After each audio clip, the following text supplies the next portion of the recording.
Well, if we're talking about like my neck and how me and Erki met each other, it was through a school in the south of Sweden, a jazz school, basically. So we started like playing in separate bands, and just came up with the idea of starting a group with 2 guitars, and that was the birth of my neck, I guess, because I played trio with both Erki and the other guitar player called Daniel, and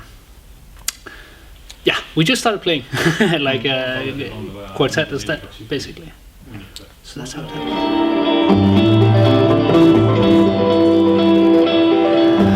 No, it's all me. In my family, at least. I don't know. I come from a family with a lot of music traditions, but nobody was. There weren't any professional musicians really, but like it is in Estonia, that everybody's parents sing in choirs or play in an orchestra or something, or a folk group. So my grandmother was singing, my mother was singing, and my uncle was singing. My grandfather, whom I never met, but he used to be a trombonist in my grandmother's band. And but you play trumpet as well, right? Yeah. Oh, you did? Yeah, I did. So I got it from because there was up on a shelf really high up. There was my grandfather's trombone. He had passed away by that time, but when I was a kid, I always wanted to go up there and reach it. I just had to wait a bit until I grew a bit so I could reach it, and then I started just playing those. And my uncle played and still plays in a rock band. So I had guitars and different musical instruments around at home, but I'm the first like sort of professional one of the family. My uncle was like half and half, and is still.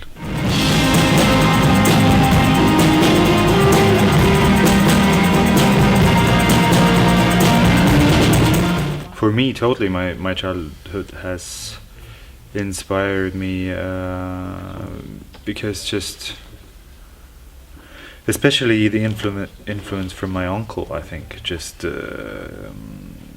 he was playing in a sort of a rock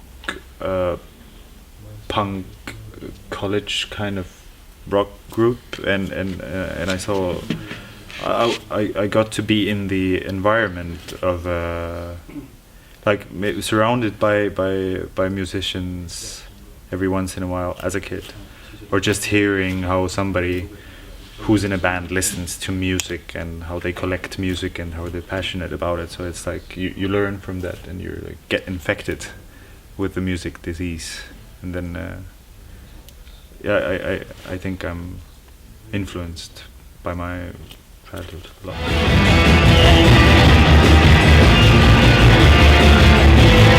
I came to this project out of a need to write music. I had written a lot of music that I couldn't, that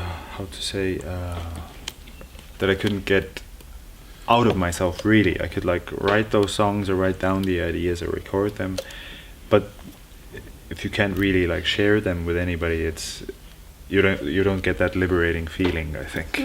So I really needed to do something, and I had time for it and the space in my head, so I started looking at all the ideas that I had written and started making songs out of them. And during that process I came up with new songs. So I didn't use any of the old ones that I had written in the past, but came up with 6 new ones, and then instantly thought about Ulrik, that we should have this thing together, like this sort of a long distance recording thing, see how it works. So Ulrik lives in Sweden, I live in Tallinn, so I recorded my stuff here and sent it to him. And Philip Lehmann, who joined in. He joined a bit later, right? Yeah. after the first one or two songs? Yeah, it was like it was a bit strange because first it was supposed to be this really relaxed project. Oh, I'm gonna send you this, and then maybe you can record something or just try stuff out, and I thought, all right, we can do that. And then I recorded first in Stockholm with just in my rehearsal room there, and just put up some mic and did it, and which was fine. It turned out fine.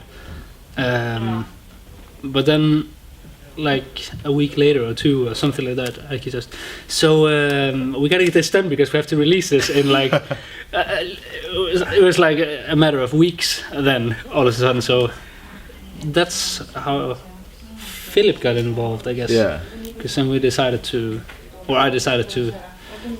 get him to record it so that everything would be good sound wise and just like fast.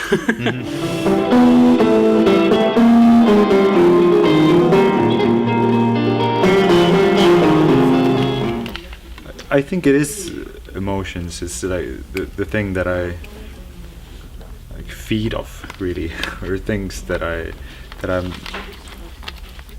notice are like these emotions or like states, emotional states maybe.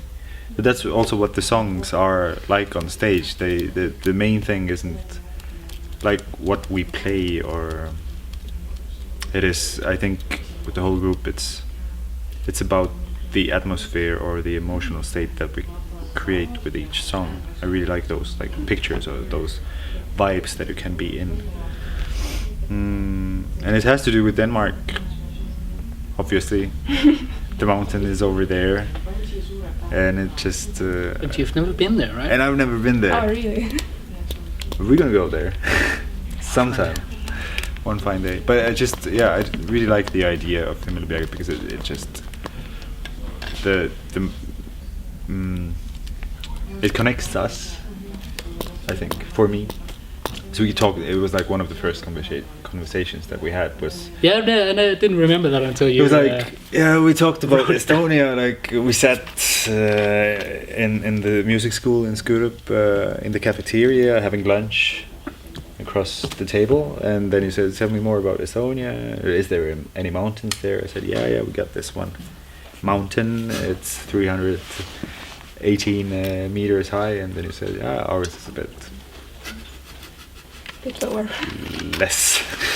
And then when I started looking into it, when I was looking for a name for the whole thing, then just the mountain was stuck in my head for years, and I think it like connects us. And I like the idea of Himmelberg being a mountain and this huge thing, like presented as this huge thing, but in meters.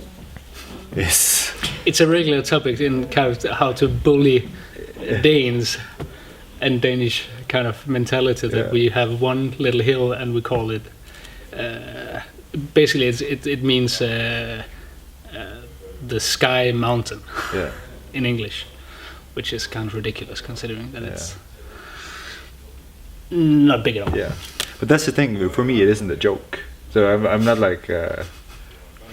Laughing about it, but it's just it's the perspective thing that something can be like the highest thing there is, but it's like if you measure it in a system, it's not. So I really like the idea of it.